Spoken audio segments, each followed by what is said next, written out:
বিসমিল্লাহ, আল্লাহ রহমতের মালিক। আপনারা সবাই প্রত্যেক দিন খাবারের তালিকায় এই পেঁপেটা রাখবেন।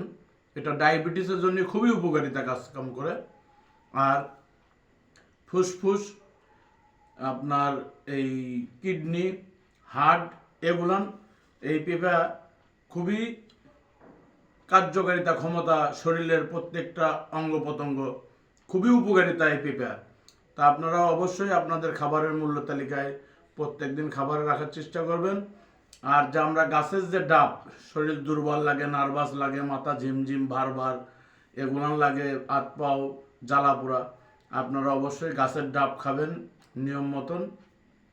প্রত্যেক মাসে না পারেন আপনারা সপ্তাহে একটা গাছের ডাব খাবেন। আর পেঁপা প্রত্যেক দিন আপনারা মূল্য তালিকায় একটু খাবারের তালিকায় রাখবেন, তাহলে আপনাদের শরীরটা অনেক হেলদি এবং এনার্জি থাকবে সবসময়। আর যাদের বদ হজম হয়, যারা আপনাদের পেট পরিষ্কার থাকে না, খাবারের রুচি থাকে না, তারা অবশ্যই পেঁপা খাবেন। আশা করি আপনাদের শরীরের গুণাগুণতা এবং উপকারিতা খুবই পাবেন, এবং শরীরের ভিতরে একটা এসি এয়ার কন্ডিশনের মতন কাজ করবে এই পেঁপা।